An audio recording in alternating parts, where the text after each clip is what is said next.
Do you like your name? Do you think it fits you? Some people believe that your name has far greater significance than a way to categorize or alphabetize, identify or be called by. Some people change their names to signify a spiritual awakening, while others just want a fresh start. There are even people that believe that the letters and number of letters in your name coincide with some mysterious force that affects your entire being. I was born Christopher Allen Yates to Doyle and Elizabeth, who had the nicknames Red and Betty. For some reason, they decided to call me by my middle name, which caused some mild confusion for me the first day of every new school year. I always liked my first name better, but felt an obligation to use the name everyone was already calling me. When I was very young, I lived on Waverly Drive in Forest Park. I can still remember the image that came to mind when I first heard the words Forest Park. It sounded so wooded and park-like to me that I didn't realize this was where I actually lived until several years later. Nothing like the place I'd pictured in my head. Now, so many years later, I have a recurring dream of going back to Waverly Drive in Forest Park, and it feels foreign and familiar at the same time. It's like I'm searching for something in my dream, but I'm not certain of what. But when I'm awake and thinking of my childhood, the name Sherwood Forest mostly comes to mind. My brother David and sister Teresa and I had gone to live with our father, and by now, Red had been divorced from Betty and remarried to Joanne for several years.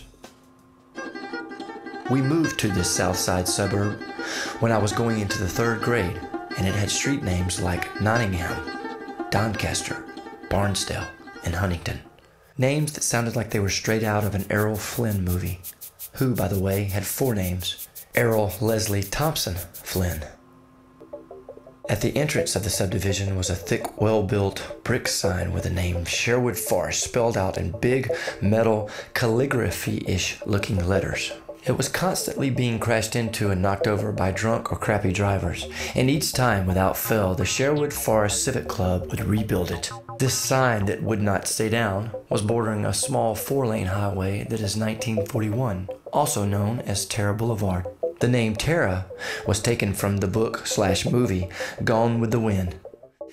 It seems Jonesboro was a key inspiration to Margaret Mitchell, this the name of the epic novel's author. Just across Terra Boulevard was Camelot Subdivision. It had street names like King Arthur, Guinevere, and Galahad. As a kid, I always felt like Sherwood Forest and Camelot were kind of rival subdivisions. It always seemed mysterious and a little seedy on that side of the highway, and we were warned by the parents not to venture over there. Sherwood Forest is the neighborhood where I first met my childhood friend and next-door neighbor, Herb. His father is a Herb also. Growing up, Herb and I got into our share of fights and arguments with one another, but we remain the best of friends to this day. My father once yelled at me for getting caught doing something stupid and probably illegal with Herb.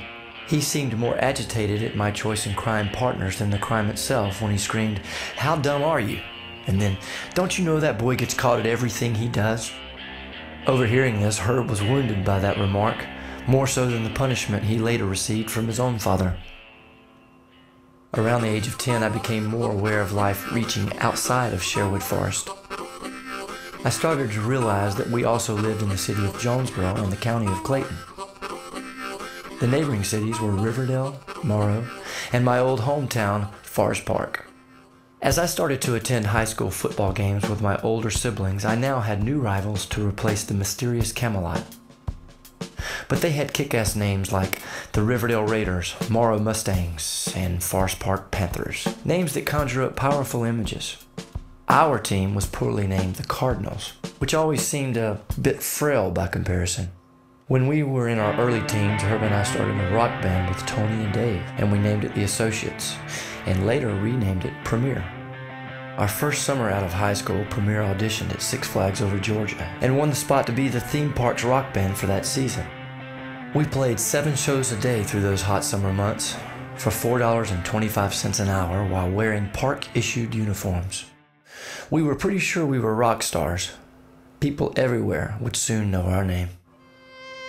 But time moved on and Premier broke apart.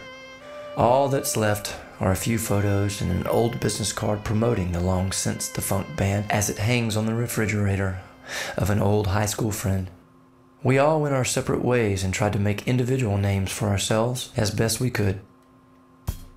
What's in a name? If you go onto the web and do a Google search on your name, who do you find? When I researched my name, I found that I share the name Alan Yates with quite a few notable people, and Christopher Alan Yates with little or no one. The three most notable Alan Yates on the web are a guy who has written several books on fly fishing, a very serious ham radio operator, and a fictional character in a movie about a documentary called Cannibal Holocaust. This particular Alan Yates was eventually eaten by the natives he was filming. That's one way to make a name for yourself.